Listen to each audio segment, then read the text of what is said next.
Hey guys, let's talk a little bit about two-point perspective. I have a piece of paper, a ruler, a straight edge will work just fine. If you are at home and you don't have one of those, the edge of a book or another sheet of paper will work, but make sure you're always using a ruler to create straight lines.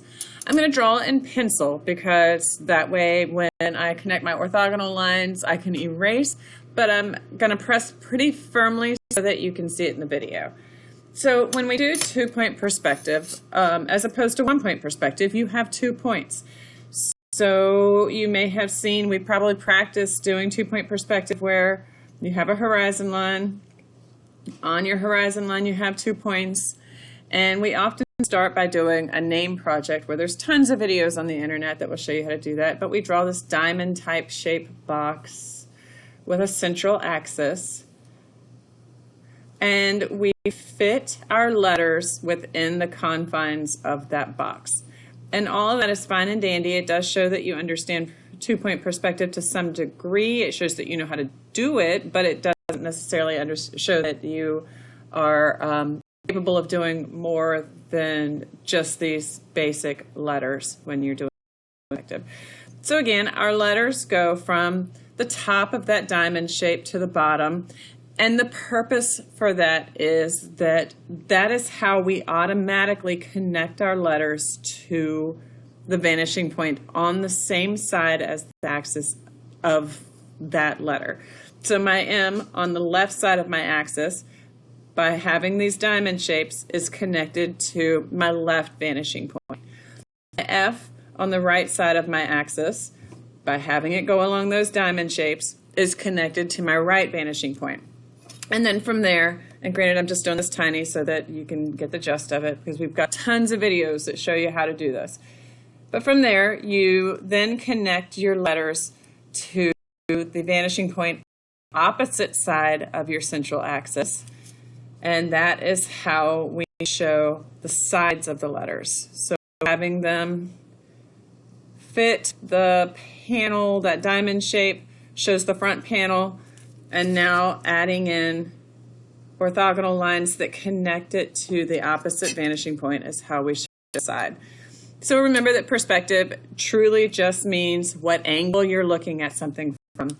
So with my central axis being right in the middle, my horizon line being right in the middle, I'm showing that I'm looking at these letters straight from the center. Your horizon line could be lower. Your central axis could be farther to the left or the right. Again, perspective means where you're looking at something from. So again, we would add, because we're looking at this F from the side view to the right, we would see the front of it going towards the right. We would see the side of the F going towards the left. So again, just perspective. For our perspective projects, we often do harder shapes, and students don't always necessarily know how to take that and turn it into something more abstract. This could just be buildings instead of letters. I'll show you an example with perhaps an off central axis and maybe a lower horizon line. So this would be the equivalent of standing on a street corner and seeing buildings going down the street. Usually buildings in a town align to the edges of a sidewalk. So you would have all of your buildings start on that one edge. Perhaps some are taller or shorter than others, meaning you might not go up to that top of the diamond shape, or you may go over the diamond shape. Any windows or doors that you have on your street or on your buildings would also go towards vanishing points. And because this is two-point perspective, your vertical lines will remain straight up and down vertical. If there were space in between one building and another, again, you would have just that space in between that you leave from the base of one building to the next building, and then connect the top to the opposite vanishing point, connect the bottom edge of the building to the opposite vanishing point, and that's how you would show the side panel of that building that you're seeing from the front of the street on the side of the central axis. Let's look at some more complicated shapes. I've made some examples that are a little tricky, and I think they're really cool, and I think you're totally capable of doing them if you understand the basic concepts of two-point perspective. So I'm just going to sketch a really light horizon line. And again, the horizon line doesn't necessarily need to be visible. It's just representative of how high or how low you're looking in the picture plane. Your vanishing points, however, do need to be visible. You need to be able to identify those quickly when you're making these complex. I usually kind of start right on the horizon line with my first shape, just so that if I have any overlapping of where one shape cover another shape, it's a little easier for me to identify which one would be if I start in the middle. So I am truly just going to make a vertical line, and that's going to represent the corner of a shape. I'm just guessing. There is no right or wrong at this. I'm not drawing anything real. I'm just making something up in my head. I'm going to connect that to the vanishing point on the same side of my horizon line as the object, and I'm going to decide how far back I want it to go. I want it to be here, so that's going to be a cut line. That just shows the depth of this side of what's going to be a complex shape. So I erase out my extra orthogonal lines. Now going off towards the opposite vanishing point, I'm going to add in a little edge here. So it's almost like, at this point, a box just kind of floating in space. I could just add my cut line and call it a day, but instead I want to show you some like tricky stuff that you could potentially do. Maybe I want to have this top section end and kind of come down on a staircase. So I'm just going to, again, keep all my vertical lines straight up and down, and then connect my horizontal lines to the vanishing points. So we've got this staircase type thing happening, straight up and down for the vertical, and always to your vanishing point for the horizontal. So now I have this shape that has this flat rectangular panel on this side, that plane, and on this side, the right, we have this staircase type thing going down. Maybe I want it to kind of go back up again. Maybe I want it to do another like staircase thing on the opposite side.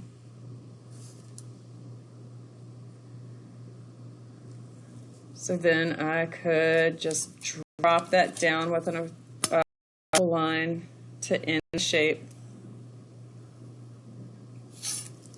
and then darken, and erase that orthogonal line that is in between that I no longer need. Now my shapes, or my lines, I should say, I'm sorry, my orthogonal lines are connected with this vanishing point, but I need to be able to see the sides. So I'm going to connect those with the opposite vanishing point. Just like in one-point perspective, if you can't draw a line without drawing through the shape, unless your shapes are transparent or translucent, then you wouldn't see the line. So for instance, this corner here, I can't connect that to my vanishing point without drawing through the shape. So I don't see it. It's hidden behind this panel of the shape, that plane. But I can see that one. This is below the horizon line, so I might be able to see a little bit of that orthogonal line there. This guy, this guy, this guy, this guy, they're all going on behind here, so I can't see what's happening there. And just like in one-point perspective, we add cut lines with the same consistency of depth from one side to the other. So I probably need to lengthen those a little bit. Again, always use your ruler. We'll just keep going back.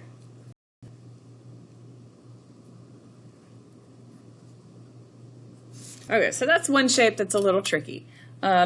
You could go back with that if you felt like it looked a little plain on one side, maybe add a window into it. You can add in some fun cutout stuff over here. Maybe I want to take out this corner and add like a hole that goes there. So I could connect that edge to that vanishing point. Now from that corner, I'm going to connect to the other vanishing point. You go, remember, straight, vertical with your all vertical lines. That means the inside of this is off. So I'm going to erase all of that. I'm going to connect that corner to the opposite vanishing point.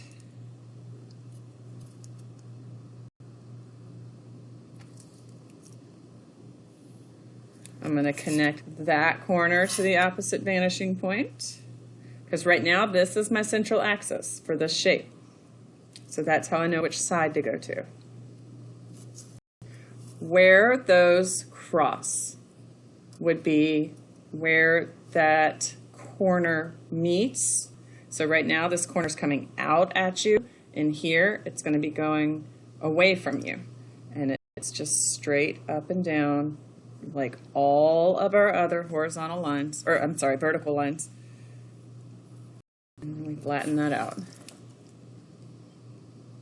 So that's how we would create the illusion that that corner is recessed.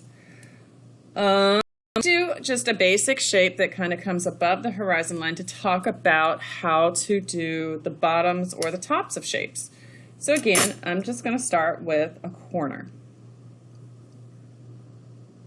So that corner is just a vertical line. All vertical lines go the same direction. They are parallel to each other all the way across our composition. So to the left of that corner is one panel, the left side of my shape. To the right of that corner is the other plane, connecting the top of that line that represents a corner to my vanishing on the same side of that corner, because again, that corner represents our central axis for that shape. And then connect to the opposite side, vanishing point.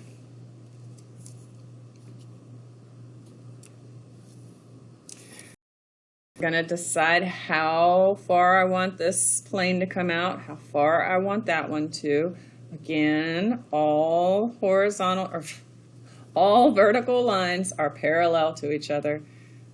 I'm not using my ruler because I'm just trying to give you guys an idea of how this works, but always use your ruler. If you have a T-square, it's even better because then you can make sure your angles are right and parallel with each other, which is awesome. Okay, so now I can see this left side, I can see this right side. Because my object is above my horizon line, that means I would be looking up at it, and I can also see the underside of it. So I'm going to connect the far corner to the opposite vanishing point. I'm going to connect the right corner to the opposite, the left vanishing point. Where they cross is where my shape would end. So just darken those lines. Erase my orthogonals, what's left of them. You can get pretty complex with some of these shapes. You can draw shapes that intersect one another. I'm going to try and do that really fast, but I don't know if I'll have enough time to really get you what you need to see. So I'm just going to guess at these orthogonals. We'll put a central axis here, just to make a really narrow space that I could potentially put another shape through. So if this was a side and it ended here, and this is my front of the same shape, remember all vertical lines are parallel to each other.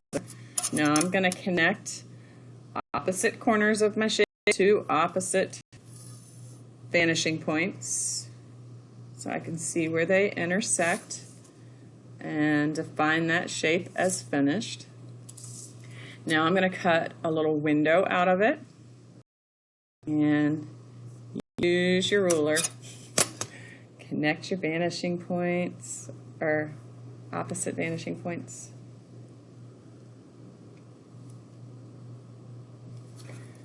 Add your cut line to show where your window ends. All vertical lines are parallel. Inside of the shape, I've got to connect that inner corner to my vanishing point. I can't connect this, this, or this without drawing through the shape, so that's all I see. Look at my depth here.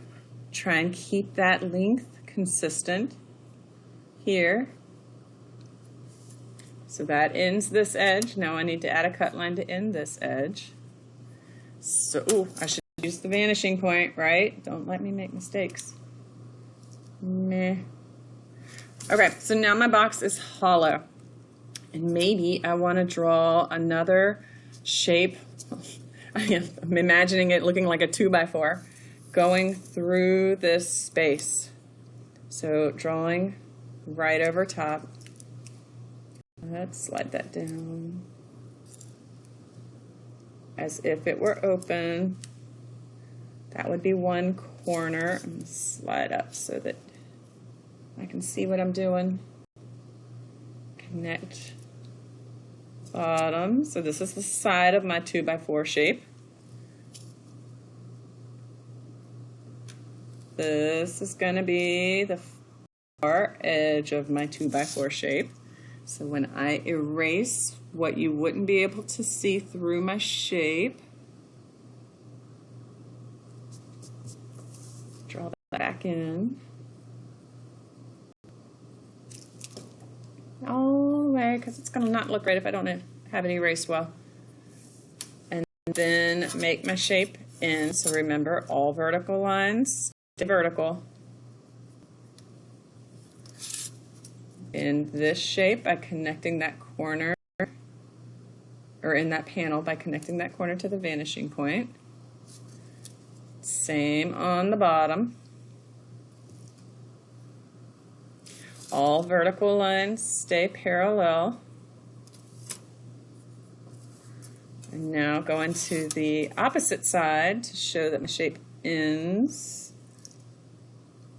Connect with the vanishing point. Let's keep this guy connected a little bit further. I don't want to guess and have my angles wrong.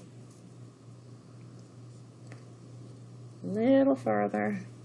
And then all vertical lines stay parallel. See how you could draw one shape intersecting another. Like I said, almost like a 2x4 going through a cinder block. Because this shape is below the horizon line, you see the top of it, that top panel. Because this one is above the horizon line, you see the bottom panel. Because this one intersects the horizon line, you don't really see the top or the bottom of either side. To the left side of your central axis for each shape, you see the left side of the object, and to the right side, you see the right side of the object. Every single object connects to both points to show how you would envision being able to see each side of the shape from whatever angle or perspective you're looking from. I don't think there's anything else that we could do. Oh, well, no. I mean, like I said, you've got lots of examples to look at. If you Google two-point perspective online, there's tons of stuff. So again, it can be objects that are symbolic, like letters. It can be a building scene or cityscape, like this one. It can be abstract shapes floating in space. So you have a lot of opportunity to do some really cool stuff with perspective as long as you keep in mind what angle you're looking at it from and you connect everything to both vanishing points.